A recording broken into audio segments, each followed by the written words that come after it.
સુપ્રભાત વિદ્યાર્થી મિત્રો, હાલની પરિસ્થિતિ તમે જાણો જ છો. આ પરિસ્થિતિને કારણે હાલમાં દરેક શાળાની અંદર જે શૈક્ષણિક કાર્ય છે એ બંધ છે, પરંતુ સરકારે દરેક શાળાને ઓનલાઈન શિક્ષણ આપવાની મંજૂરી આપેલી છે. તો આપણી શાળાએ પણ ઓનલાઈન શિક્ષણના ક્લાસ શરૂ કર્યા છે. એના અનુસંધાને હું વર્ષા તિલક ધોરણ 8માં તમારો ગણિત વિષય છે એ તમને ભણાવીશ. હું આશા રાખું છું કે મારી ભણાવવાની જે પદ્ધતિ છે એ તમને સરળતાથી સમજાઈ જશે અને તમે સહેલાઈથી મેથ્સ શીખી શકશો. મિત્રો, હાલમાં કદાચ તમારી પાસે ગણિતની પુસ્તક ન હોય તો તમને તમારા ગ્રુપની અંદર PDF મૂકેલી જ છે, તો એને ડાઉનલોડ કરી લેજો અને એમાંથી જે પ્રમાણે આપણે પ્રકરણ કરીએ એ પ્રમાણે તમે પ્રકરણ કરતા રહેજો. અને પછી તમારી અનુકૂળતા અનુસાર તમે ગણિતનું પુસ્તક છે એ ખરીદી લેજો. તો આજે આપણે ગણિતમાં શરૂઆત કરતા પહેલા સૌથી પહેલા અનુક્રમણિકા જોઈશું. અનુક્રમણિકામાં તમને કુલ 16 પ્રકરણ આપેલા છે, જેમાં છે સમય સંખ્યાઓ, ચલ સુરેખ સમીકરણ, ચતુષ્કોણની સમજ, પ્રાયોગિક ભૂમિતિ, માહિતીનું નિયમન, વર્ગ અને વર્ગમૂળ, ઘન અને ઘનમૂળ, રાશિઓની તુલના, ઘાત અને ઘાતાંક વગેરે અનેક પ્રકરણો આવેલા છે. આ ઉપરાંત સંખ્યા સાથે રમત પ્રકરણ 16 જે છે એ ખૂબ જ રસપ્રદ પ્રકરણ છે, જેમાં તમને નંબર જે આપેલા હશે એની સાથે રમત એટલે કે એક જાતની ગેમ રમવાની છે અને એના અનુસંધાને તમને એમાંથી જવાબ મેળવવાના છે. આ દરેક પ્રકરણનું મહિના પ્રમાણે જે આયોજન સરકારે કરેલું છે એનો કાર્યક્રમ તમને ગ્રુપની અંદર મૂકી જ દીધો છે, તો એ પણ તમે જોઈ લેશો. બીજું, આ પ્રકરણ છે એ સરકાર દ્વારા પણ TV ચેનલ ઉપર ચલાવવામાં આવે છે. દરેક વિષય અનુસાર એનું ટાઈમ ટેબલ આપેલું છે, એ પણ તમને મૂકી દીધો છે ગ્રુપમાં, તો એ પણ તમે જોઈ લેજો અને એ અનુસાર જ્યારે તમારો વિષય હોય ત્યારે તમે એ કાર્યક્રમ છે એ TV પર પણ જોઈ લેજો. તો હવે આજે આપણે સ્ટાર્ટ કરશું પ્રકરણ 1 સમય સંખ્યા. તો મિત્રો, હવે આપણે ભણશું પ્રકરણ નંબર 1 સમય સંખ્યાઓ.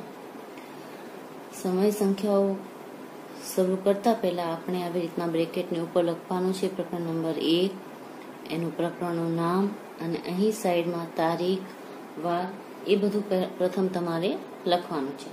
પછી 2 લાઈન મૂકી દેવાની છે અને પછી એનામાં આપણે અહીંયા આગળ ફર્સ્ટ જે ટોપિક છે એ આપણે લેશું પ્રાકૃતિક સંખ્યા. સમય સંખ્યા કરતા પહેલા તમે જે ધોરણ 6 અને 7માં શીખી ગયા છો એનું આપણે પ્રથમ થોડું પુનરાવર્તન કરી લઈએ. તમે આગળ શીખી જ ગયા છો પ્રાકૃતિક સંખ્યા એટલે શું. આજે આપણે એક વખત એનું પુનરાવર્તન કરી લઈએ. પ્રાકૃતિક સંખ્યાને ઇંગ્લિશમાં નેચરલ નંબર કહેવામાં આવે છે. એને શોર્ટમાં n તરીકે પણ લખવામાં આવે છે. પ્રાકૃતિક સંખ્યા એટલે કે જે સંખ્યા 1 થી શરૂ થાય છે, 1, 2, 3, 4, એના પછી જે અનંત સુધી આવે છે, આ બધી સંખ્યાઓને પ્રાકૃતિક સંખ્યા કહેવામાં આવે છે.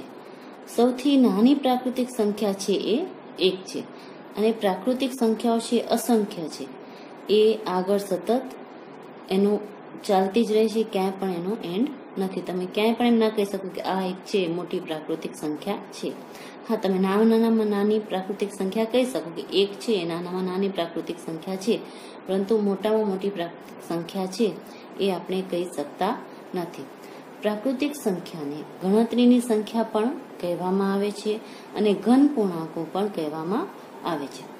હવે પ્રાકૃતિક સંખ્યા એટલે શું એ આપણે એક ઉદાહરણ દ્વારા સમજીએ. અહીં મેં એક સમીકરણ લીધું છે. આ સમીકરણને હું નામ આપું છું સમીકરણ number 1. For example, x + 5 = 13. x જે છે એ નંબરની અંદર હું 5 પ્લસ કરું છું, 5 પ્લસ કરું છું તો મને 13 એટલે કે 13 મળે છે. x મારે શોધવાનું છે. x એ શું હશે? તો અહીં મેં સોલ્યુશન જ લખી દીધું છે કે x = 8. એટલે x ની જગ્યાએ જો હું 8 મૂકીશ એટલે 8 + 5 = 13. 8 + 5 કરીશ તો મને 13 મળશે. એટલે 8 + 5 પણ 13 થશે અને આ બંનેનો સરવાળો 13 થાય છે. અહીં આપણે જોશું 8 છે એ ઘન પૂર્ણાંક છે, એટલે કે પ્રાકૃતિક સંખ્યા છે. એટલે આની અંદર આપણે જોશું કે જે કોઈ પણ સમીકરણનો આપણે ઉકેલ મેળવતા હોઈએ અથવા તો જે આપણે સરવાળા બાદબાકી કે કરતા હોઈએ એની અંદર એનો જવાબ જો ઘન સંખ્યામાં આવે તો એવી સંખ્યાઓને પ્રાકૃતિક સંખ્યા કહેવામાં આવે છે. આમ પ્રાકૃતિક સંખ્યાને ઘન પૂર્ણાંકો કહેવામાં આવે છે અને પ્રાકૃતિક સંખ્યાને ગણતરીની સંખ્યા પણ કહેવામાં આવે છે. સૌથી નાની પ્રાકૃતિક સંખ્યા 1 છે અને પ્રાકૃતિક સંખ્યાઓ એ અસંખ્ય સુધી છે, એનો ક્યાંય પણ અંત નથી. પ્રાકૃતિક સંખ્યા જોયા પછી આપણે બીજું જોશું પૂર્ણ સંખ્યાઓ. પૂર્ણ સંખ્યાઓ જેને ઇંગ્લિશમાં કહેવામાં આવે છે હોલ નંબર્સ અને એને W દ્વારા દર્શાવવામાં આવે છે. પૂર્ણ સંખ્યાઓ આપણે જોઈએ તો જેમાં પ્રાકૃતિક સંખ્યાનો તો સમાવેશ થાય છે એની સાથે 0નો સમાવેશ થાય છે. એટલે કે જે સંખ્યા 0 થી શરૂ થાય છે અને એની અંદર ઘન પૂર્ણાંકો આવેલા છે એને તમે હોલ સંખ્યાઓ એટલે કે હોલ નંબર કહી શકાય છે. તો પૂર્ણ સંખ્યાઓનું આપણે જો ઉદાહરણ જોશું તો x + 7 = 7 આ છે એક સમીકરણ નંબર 2 કે 7 ની અંદર કોઈ પણ એક સંખ્યા પ્લસ કરીએ તો આપણને 7 મળે છે.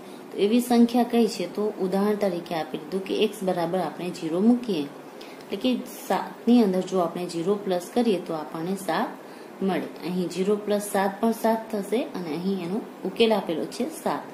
એટલે કે કોઈ પણ પૂર્ણ સંખ્યા કે હોલ નંબર છે એ આપણે આપેલ સમીકરણની અંદર જો પ્લસ કરીએ તો આપણને એનો ઉકેલ મળે છે. અહીં આપણે હોલ નંબર તરીકે 0 ને લીધો છે. એટલે 0 થી શરૂ થતી કોઈ પણ સંખ્યાઓ છે ઘન પૂર્ણાંકો છે એ દરેકને પૂર્ણ સંખ્યાઓ કહેવામાં આવે છે. આમ પૂર્ણ સંખ્યાની અંદર પ્રાકૃતિક સંખ્યાનો પણ સમાવેશ થઈ જાય છે. પ્રાકૃતિક સંખ્યા સાથે શૂન્યનો સમાવેશ કરીએ તો તે પૂર્ણ સંખ્યા બને છે. શૂન્ય એ સૌથી નાની પૂર્ણ સંખ્યા છે, તે અસંખ્ય છે. પૂર્ણ સંખ્યાઓ જોયા પછી હવે આપણે જોશું ત્રીજો પોઈન્ટ પૂર્ણાંક સંખ્યાઓ એટલે કે ઇન્ટીજર્સ નંબર, જેને આપણે i વડે પણ દર્શાવીએ છીએ, જેની અંદર ઋણ સંખ્યાઓ, 0 અને ઘન સંખ્યાઓ દરેકનો સમાવેશ થાય છે. પૂર્ણાંક સંખ્યાઓ એટલે કે એવી સંખ્યા કે જેની અંદર પ્રાકૃતિક સંખ્યા પણ આવી જાય અને પૂર્ણ સંખ્યા પણ આવી જાય અને ઋણ પૂર્ણાંકો પણ બધા આવી જાય. તો આવી રીતના જે સંખ્યાની અંદર ઋણ, ઘન અને 0નો સમાવેશ થાય છે તેને પૂર્ણાંક સંખ્યાઓ કહેવામાં આવે છે. ફોર એક્ઝામ્પલ આપણે જોઈએ તો x + 13 = 2. કોઈ પણ એવી સંખ્યા છે કે જેની અંદર આપણે 13 ઉમેરીએ છીએ એટલે કે 13 પ્લસ કરીએ છીએ તો આપણને આન્સર મળે છે 2. હવે અહીં તમે જોશો તો 13 છે એ મોટી સંખ્યા છે અને એનો જે જવાબ આપે છે એ 2 છે. કોઈની પણ અંદર જો આપણે મોટી સંખ્યા ઉમેરતા હોઈએ હંમેશા આન્સર છે એ સંખ્યા કરતા મોટો આવવો જોઈએ, પણ અહીં આન્સર છે એ નાનો આવે છે. 13 ઉમેરીએ છીએ તો જવાબ છે આપણને 2 મળે છે. તો આપણને થોડો અંદાજો લગાવશે તો ખ્યાલ આવશે કે x ની જગ્યાએ જે સંખ્યા હશે એ ઋણની અંદર હશે. જો એવું હોય તો જ અહીં છે એ નાની સંખ્યામાં જવાબ આવે. તો અહીં x બરાબર આપણે -11 મૂકીએ તો -11 + 13 કરીએ તો આપણને જવાબ તરીકે મળે 2. અહીં સમીકરણનો ઉકેલ પણ મળશે 2, જે આપણે અહીં જોયું. તો અહીં આપણે જોયું કે પૂર્ણાંક સંખ્યાઓની અંદર ઋણ સંખ્યાનો પણ સમાવેશ થાય છે અને ઘન સંખ્યાઓનો પણ સમાવેશ કરવામાં આવે છે. આમ ઘન પૂર્ણાંકો, ઋણ પૂર્ણાંકો અને શૂન્યના સમૂહને પૂર્ણાંક સંખ્યાઓ કહેવાય છે, જેની અંદર ઘન સંખ્યાઓ જેમ કે 1, 2, 3, 4 છે એ દરેકનો સમાવેશ થાય છે. ઋણ સંખ્યા એટલે કે -1, -2, -3 વગેરેનો પણ સમાવેશ કરવામાં આવે છે અને 0નો પણ સમાવેશ થાય છે. અહીં આપણે જોશું તો -1 એ સૌથી મોટી ઋણ સંખ્યા છે અને અહીં આપણે એ પણ જોઈ શકીએ પૂર્ણાંકો છે. હવે આપણે પોઈન્ટ નંબર 4 સમય સંખ્યાઓ એટલે શું એ જોશું, જે આપણું ચેપ્ટર છે સમય સંખ્યાઓ એના વિશે. સમય સંખ્યાઓ એટલે કે રેશનલ નંબર, જેને આપણે r વડે દર્શાવીએ છીએ શોર્ટમાં. સમય સંખ્યાઓ એટલે એવી સંખ્યાઓ કે જેની અંદર ઘન સંખ્યાઓ પણ આવે, ઋણ સંખ્યાઓ આવે અને અપૂર્ણાંકોનો પણ સમાવેશ થાય. એટલે કે બધી જાતની જે સંખ્યાઓનો જેમાં સમાવેશ થાય એને સમય સંખ્યા કહેવામાં આવે છે. અહીં આપણે ઉદાહરણ તરીકે અમુક સંખ્યાઓ લીધી છે. અહીં તમે જોશો તો -2 છે, અહીં અપૂર્ણાંકમાં છે કે -1 અને 1/2, -1 છે, અહીં -1/2 છે, 0 છે, 1/2 છે, 1 છે. આ બધી સંખ્યાની અંદર તમે જોશો તો ઋણ સંખ્યા પણ છે, ઘન સંખ્યા પણ છે, 0 પણ છે, એ રીતના અપૂર્ણાંકો પણ છે. જે સંખ્યાની અંદર બધી સંખ્યાઓનો સમાવેશ થાય, એટલે કે પ્રાકૃતિક છે, પછી હોલ નંબર એટલે કે પૂર્ણ સંખ્યાઓ છે, પૂર્ણાંક સંખ્યાઓ છે, અપૂર્ણાંક સંખ્યાઓ છે, એ બધી સંખ્યાઓનો જે સંખ્યાની અંદર સમાવેશ કરવામાં આવે એને સમય સંખ્યાઓ કહેવામાં આવે છે. ફોર એક્ઝામ્પલ અહીંયા આપણે લખ્યું PQ સ્વરૂપ એટલે કે અપૂર્ણાંકો આવેલા હોય છે. પછી -2 એટલે કે ઋણ સંખ્યાઓ આવેલી છે, પછી 0 પણ આવેલો છે, ઘન સંખ્યા પણ આવેલી હોય છે. એ દરેક સંખ્યાઓને સમય સંખ્યાઓ કહેવામાં આવે છે. અહીં આપણે જોશું તો પૂર્ણાંક સંખ્યા અને અપૂર્ણાંક સંખ્યાના સમૂહોને સમય સંખ્યાઓ કહેવાય છે. જે સંખ્યા PQ સ્વરૂપે દર્શાવેલી સંખ્યા હોય એને સમય સંખ્યાઓ કહેવામાં આવે છે. જ્યાં P છે એ શૂન્ય, ઘન કે ઋણ પૂર્ણાંક અને Q એ ઘન પૂર્ણાંક છે. હવે આપણે સમય સંખ્યાઓના ગુણધર્મોનો અભ્યાસ કરશું. જેવી રીતના આપણે આગળના ધોરણમાં પણ જોઈ ગયા કે ક્રમનો ગુણધર્મ આવે, જૂથનો ગુણધર્મ આવે, દરેક સંખ્યા માટે એ હોય જ છે. સમૃદ્ધતાનો ગુણધર્મો હોય છે. અહીં પણ સમય સંખ્યા માટે પણ આ ગુણધર્મો આપેલા છે. સમય સંખ્યાના ગુણધર્મો જોતા પહેલા આપણે પૂર્ણ સંખ્યા છે, પ્રાકૃતિક સંખ્યા છે, એ દરેક સંખ્યા માટે પણ આ બધા ગુણોનો અભ્યાસ કરશું. અહીં જે ગુણધર્મ આપેલા છે એમાં પ્રથમ ગુણધર્મ છે સમૃદ્ધતાનો ગુણધર્મ, એટલે કે ક્લોઝર અંડર પ્રોપર્ટીઝ, નજીકનું લાગુ પડતું. બીજો છે ક્રમનો ગુણધર્મ, ત્રીજો છે જૂથનો ગુણધર્મ. આ ત્રણેય ગુણધર્મનો આપણે સમય સંખ્યામાં અભ્યાસ કરતા પહેલા બાકીની જે સંખ્યાઓ આપણે શીખીએ, પૂર્ણ સંખ્યા છે, અપૂર્ણ સંખ્યા છે, પ્રાકૃતિક સંખ્યા છે, એની અંદર પણ આપણે એની સાથેનો અભ્યાસ કરશું. તો સૌથી પ્રથમ આપણે લેશું સમૃદ્ધતાનો ગુણધર્મ. સમૃદ્ધતાનો ગુણધર્મ આપણે સૌથી પ્રથમ પૂર્ણ સંખ્યાઓ પર એનો અભ્યાસ કરશું. તો કઈ ક્રિયાની અંદર, હવે દરેક સંખ્યાઓની 4 ક્રિયા હોય છે: સરવાળો, બાદબાકી, ગુણાકાર અને ભાગાકાર. આ 4 ક્રિયાઓમાંથી કઈ ક્રિયાઓની અંદર આ ગુણધર્મ છે એ લાગુ પડે છે અને કઈ ક્રિયાઓમાં નથી પડતું એ આપણે અહીં ઉદાહરણ દ્વારા સમજીશું. તો સૌ પ્રથમ સમૃદ્ધતાનો ગુણધર્મ છે આપણે પૂર્ણ સંખ્યાઓ લઈને જોશું. પૂર્ણ સંખ્યાની અંદર પેલો છે સરવાળાનો ગુણધર્મ. તો અહીં આપણે ઉદાહરણ તરીકે 2 રકમ લીધી છે, 4 અને 7. એ બંનેનો આપણે સરવાળો કરશું. 4 + 7 એટલે કે 11. અહીં જે આપણે સંખ્યા મળી એ પૂર્ણ સંખ્યા છે, એટલે અહીં આ ગુણધર્મ છે એ લાગુ પડે છે. અહીં લખીએ પૂર્ણ સંખ્યાઓ માટે એ સમૃદ્ધ છે કે નથી. તો પૂર્ણ સંખ્યાઓ માટે સમૃદ્ધતાનો ગુણધર્મ છે એ લાગુ પડે છે સરવાળાની ક્રિયામાં. એના પછી આવે છે બાદબાકી. બાદબાકીની અંદર આપણે એ જ નંબર લીધા છે, 4 અને 7. તો 4 માંથી જો આપણે 7 માઇનસ કરીએ તો આપણને જવાબ મળે છે -3. હવે આ -3 છે એ પૂર્ણ સંખ્યા નથી, તો અહીં આ ગુણધર્મ લાગુ પડશે નહીં. હા, આપણે 7 માંથી જો 4 માઇનસ કરીએ તો આપણને 3 મળશે, જે ઘન સંખ્યા હશે, ત્યારે આ નિયમ અહીં લાગુ પડશે. તો એના માટે એક નિયમ છે કે પૂર્ણ સંખ્યા માટે કે હંમેશા મોટી સંખ્યામાંથી જો તમે નાની સંખ્યા બાદ કરો તો જ આ નિયમ લાગુ પડે સમૃદ્ધતાનો. એના સિવાય જો ક્યારે પણ નાની સંખ્યામાંથી મોટી સંખ્યા બાદ કરવામાં આવે તો આ નિયમ લાગુ પડતો નથી, કેમ કે અહીં જે આપણને જવાબ મળે છે એ પૂર્ણ સંખ્યાની અંદર આપણને જવાબ મળતો નથી. તેથી બાદબાકીની ક્રિયાની અંદર સમૃદ્ધતાનો ગુણધર્મ લાગુ પડશે નહીં.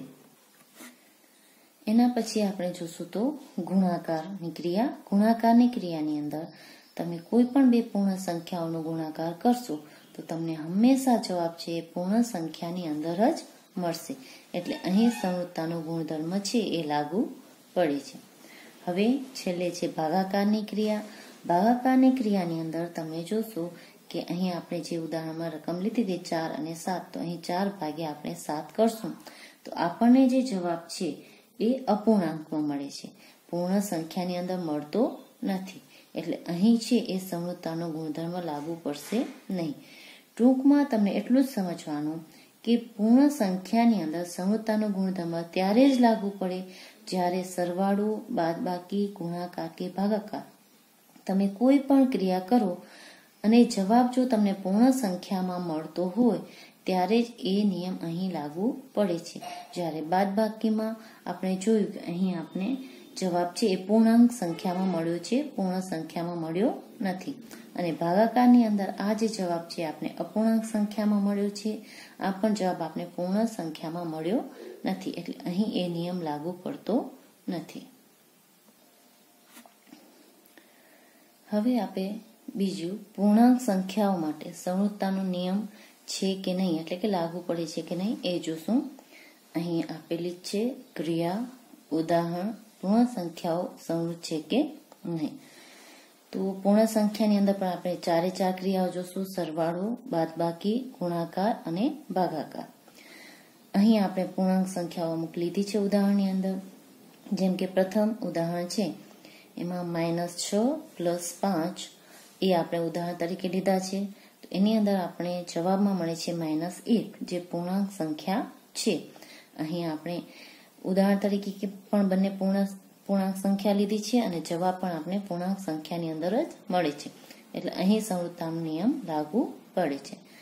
બાદબાકીની ક્રિયામાં આપણે અહીં જે બંને સંખ્યાઓ લીધી છે પૂર્ણ સંખ્યા છે, એની જગ્યાએ પૂર્ણાંક સંખ્યાઓ પણ લખી શકીએ છીએ અને એનો જવાબ પણ આપણને પૂર્ણ સંખ્યાની અંદર જ મળે છે. એટલે અહીં પણ સમૃદ્ધતાનો નિયમ લાગુ પડે છે. એવી રીતના અહીં આપણે લીધા છે 7 અને 5, તો 7 × 5 ગુણાકારની અંદર તો 35, ત્યાં પણ પૂર્ણાંક સંખ્યાઓનો નિયમ આપણને લાગુ પડે છે. હવે અહીં તમે જોશો ભાગાકારની ક્રિયામાં 5 એને ભાગ્યા આપણે લીધા છે 7, તો અહીં 5 ભાગ્યા તમે 7 કરશો તો અહીં તમને સમૃદ્ધતાનો નિયમ લાગુ પડતો નથી. કેમ કે અહીં જવાબ છે એ તમને અપૂર્ણાંકની અંદર મળે છે, પૂર્ણ સંખ્યાની અંદર જવાબ મળતો નથી.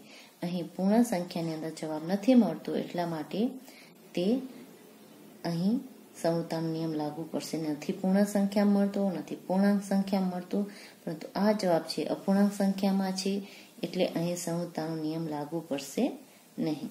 એના પછી હવે આપણે જોશું સમય સંખ્યાઓ માટે. સમય સંખ્યાઓ માટે આપણે જોશું તો એની અંદર પણ 4 ક્રિયા આપણને જોવાની છે. અહીં આપણે ક્રિયા જોશું, ઉદાહરણ લેશે અને સમય સંખ્યાઓ સમૃદ્ધ છે કે નહીં તે જોશું. સૌથી પ્રથમ આપણે સરવાળા માટે જોશું. સરવાળામાં આપણે સૌ પ્રથમ જે રકમ લીધી છે 3/8 પ્લસ -5/7.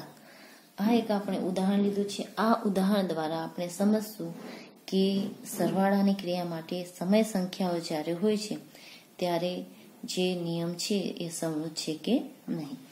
હવે અહીં તમે જાણો છો કે જ્યારે આવી રીતના અપૂર્ણાંકોનો તમને સરવાળો કરવાનો હોય ત્યારે હંમેશા છેદ છે એક જ સરખા જોઈએ. તો સૌ પ્રથમ આપણે છેદ છે એક જ સરખા કરશું. એના માટે આપણે લસા લેશું, તો આ બંનેનો લસા થશે 56. તો અહીં આપણે બંને સંખ્યાને એવી રીતના ગુણશું કે જેનાથી આપણે લસા 56 મળે. તો અહીં 8ને આપણે 7થી ગુણશું તો આપણને એનો લસા 56 મળશે. તો આપણે ઉપર જે છે અંશ એને પણ 7થી જ ગુણશું. એવી રીતના અહીં નીચે -5/7 છે તો અહીં 7ને 8થી ગુણશું, તો ઉપર અંશને પણ આપણે 8થી જ ગુણાકાર કરીશું. હવે આગળ આપણે જોઈશું તો એનો ગુણાકાર કરતા આપણને અહીંયા મળ્યા 21/56 -40/56. હવે જ્યારે આ બંનેનો છેદ એક સરખો થઈ ગયો ત્યારે આપણે એની બાદબાકી કરી શકીએ છીએ. તો 21 40 એટલે કે 21 - 40 અપોનમાં આપણે 6 કરશું તો આપણને એનો જવાબ મળશે -19/56. -19/56 એટલે કે અહીં તમે જોશો તો તમને જે જવાબ મળ્યો છે એ સમય સંખ્યામાં જ મળ્યો છે, એટલે અહીં સરવાળા માટે સમય સંખ્યા છે એ સમૃદ્ધ છે. હવે આપણે એના પછીનો નિયમ જોશું, બાદબાકીનો નિયમ. બાદબાકી માટે જે સમય સંખ્યા છે એ સમૃદ્ધ છે કે નહીં. તો બાદબાકીનો આપણે નિયમ જોશું. બાદબાકી માટે આપણે એક ઉદાહરણ લીધું, 5/8 -4/5. હવે અહીં પણ બાદબાકી માટે પણ જ્યારે અપૂર્ણાંક આપેલા હોય ત્યારે એનો નિયમ એ જ છે કે બંનેનો છેદ સરખો હોવો જોઈએ, તો જ તમે એની બાદબાકી કરી શકો. એટલે સૌ પ્રથમ આપણે 8 અને 5નો લસાઅ લેશું અને બંનેનો છેદ સરખો કરીશું અને એના પછી જ આપણે આગળ આ દાખલો કરીશું. તો અહીં 5/8 છે, તો એનો લસા બંનેનો આપણે અહીંયા લીધો તો 40 આવે. અહીં 40 કરવા માટે છેદ 8ને આપણે 5 વડે ગુણશું, તો અંશને પણ આપણે 5 વડે ગુણશું. એવી જ રીતના અહીં 5 છે અને 8 વડે ગુણવાથી આપણે 40 મળશે, તો ઉપર અંશને પણ આપણે 8 વડે ગુણાકાર કરશું. તો અહીં આનો ગુણાકાર કરતા 5 × 5 આપણે 25 મળશે અને 4 × 8 કરતા આપણે 32 મળશે અને છેદમાં આપણે 40 લખશું, જે બંનેનો આપણે લસા લીધો તો એ જ. હવે અહીં 25માંથી 32 માઇનસ કરતા 25 - 32 કરતા આપણને મળશે -7 અપોનમાં જે 40 છે એ જ આપણે અહીં લખશું કે -7/40. તો અહીં જે આપણને જવાબ મળ્યો એ પણ સમય સંખ્યાની અંદર જ મળ્યો છે. આપણે સમય સંખ્યા લીધી હતી અને એનો આપણે જવાબ મેળવ્યો તો એ પણ આપણે સમય સંખ્યામાં મળ્યું છે. એટલે કહી શકાય કે સમય સંખ્યા છે એ બાદબાકી માટે પણ સમૃદ્ધ છે, સરવાળા માટે પણ સમૃદ્ધ છે અને બાદબાકી માટે પણ સમૃદ્ધ છે. હવે આપણે આગળ સમૃદ્ધ જે છે સમય સંખ્યા એ ગુણાકાર માટે છે કે નહીં એ જોશું. સમય સંખ્યા ગુણાકાર માટે સમૃદ્ધ છે કે નહીં એ જોવા માટે આપણે એક ઉદાહરણ લીધું, -2/7 ગુણાકાર 4/5. આપણે આ સમય સંખ્યાનો ગુણાકાર કરશું અને એનો જવાબ જોઈશું કે એ સમય સંખ્યામાં આવે છે કે નહીં. તો -2 એને ગુણ્યા 4 કરશું તો આપણને જવાબ મળશે -8 ને 7 એને ગુણ્યા 5 કરશું તો આપણને જવાબ મળશે 35. તો અહીં જે આપણને જવાબ મળ્યો એ -8/35 એ પણ સમય સંખ્યાની અંદર જ મળેલો છે. એટલે કહી શકાય કે આ સમય સંખ્યા માટે સમૃદ્ધતાનો નિયમ છે એ ગુણાકારની અંદર પણ શક્ય છે. એટલે ગુણાકાર માટે પણ સમય સંખ્યા છે એ સમૃદ્ધ છે. એના પછી હવે આપણે જોશું ભાગાકારનો નિયમ. ભાગાકારનો નિયમ જોશું એમાં આપણે અહીં સંખ્યા લીધી છે કે -5/3 ડિવાઈડ 2/5 એટલે કે -5/3 એને ભાગાકાર કરવાનો છે 2/5. હવે તમે યાદ રાખ્યું હોય તો અપૂર્ણાંકમાં જ્યારે આપણે ભાગાકાર કરતા હોઈએ ત્યારે નિયમ છે કે હંમેશા ભાગાકાર કરીએ ત્યારે ભાગાકાર નિશાની જગ્યાએ ગુણાકારની નિશાની આવે અને એના પછીની જે સંખ્યા છે એનું વ્યસ્ત સંખ્યા આપણને લેવાની હોય છે. તો અહીં આપણે જોશું તો આપણે જે સંખ્યા છે -5/3 એ જ આપણે અહીં લીધી, પછી ગુણાકારની નિશાની કરી અને અહીં જે સંખ્યા હતી 2/5 એટલે કે 2/5 એની આપણે વ્યસ્ત સંખ્યા એટલે કે 5/2 છે એ આપણે લેશું. અને હવે જેવી રીતના આપણે ગુણાકારનો દાખલો કરતા હતા એવી જ રીતના અપૂર્ણાંકની અંદર પણ આગળ દાખલો કરીશું. તો અહીં -5 ગુણ્યા આપણે 5 કરશું તો એનો જવાબ આવશે -25 અને નીચે 3 ગુણ્યા 2 કરશું તો એનો જવાબ આવશે તમને 6. તો અહીં જે આપણને જવાબ મળ્યો આ એ સમય સંખ્યાની અંદર જ મળ્યો છે. એટલે કહી શકાય કે ભાગાકાર માટે પણ સમય સંખ્યા છે એ સમૃદ્ધ છે. પણ એનામાં અહીં એક નોંધ લખેલી છે કે જો શૂન્ય અને અપવાદ ગણીએ તો જ આ જે ભાગાકાર માટે છે એ સમૃદ્ધ કહેવાશે. જો શૂન્ય આને આપણે આની અંદર લેશું તો એ સંખ્યા સમૃદ્ધ કહેવાશે નહીં, ત્યારે સમય સંખ્યા છે એ સમૃદ્ધ થશે નહીં. તો આના માટેનો નિયમ છે એ આપણને યાદ રાખવાનો. એક 0 સિવાયની જો કોઈ પણ તમે સંખ્યા લેશો તો અહીં ભાગાકારનો નિયમ છે એ સમય સંખ્યા માટે સમૃદ્ધ છે. એટલે અહીં નોંધ કરીને એક આપેલું છે કે એ ભાગ્યા જો તમે 0 કરશો તો એ અવ્યાખ્યાયિત છે. એટલે ક્યારે પણ કોઈ પણ સંખ્યાને જો તમે ભાગાકાર 0 કરો, દાખલા તરીકે હું આવી રીતના કોઈ પણ સંખ્યા લીધી 3/4, 3/4 એને ભાગ્યા હું 0 કરું તો આ સંખ્યા છે એ ભાગાકાર માટે સમૃદ્ધ નથી. તો જ્યારે 0 ન લઈએ ત્યારે જ આ જે ભાગાકાર માટે છે સમય સંખ્યા એ સમૃદ્ધ છે. ક્યારે પણ જો તમે 0 લેશો ભાગાકારમાં તો એ સંખ્યા સમૃદ્ધ નથી. એટલે એક નોંધ લખેલી છે અહીં કે 0 છે એ અવ્યાખ્યાયિત છે અને આપણે વ્યાખ્યાયિત કરી શકતા નથી. 0 સિવાયની તમે કોઈ પણ સંખ્યા લેશો, કોઈ પણ સમય સંખ્યા લો ત્યારે ભાગાકારનો નિયમ છે એ સંખ્યા માટે સમૃદ્ધ છે. તો બસ વિદ્યાર્થી મિત્રો, આજે આપણે આટલું જ કરીશું. હજી પણ આપણા 2 નિયમો બાકી છે. એક ક્રમનો ગુણધર્મ છે અને જૂથનો ગુણધર્મ છે. એ હવે પછીના જે આપણું લેક્ચર હશે એની અંદર આપણે જોઈશું. હું આશા રાખું છું કે આજે જેટલું આપણે ભણ્યા એ તમને સારી રીતના સમજમાં આવ્યું હશે. અને આજે આપણે જે ભણ્યા એક વખતે તમે પાછું એક વખત રિવાઇઝ કરી જાજો, પુનરાવર્તન કરી જાજો. અને આ બધું છે તમારે તમારી નોટબુકમાં આગળ છે એ લખવાનું. જેટલું આપણે ભણ્યા, જેટલી નોંધ લખી એ બધી નોંધો તમારે આગળ લખવાની છે. તમારો દિવસ શુભ રહે. ઘરે રહો, સ્વસ્થ રહો.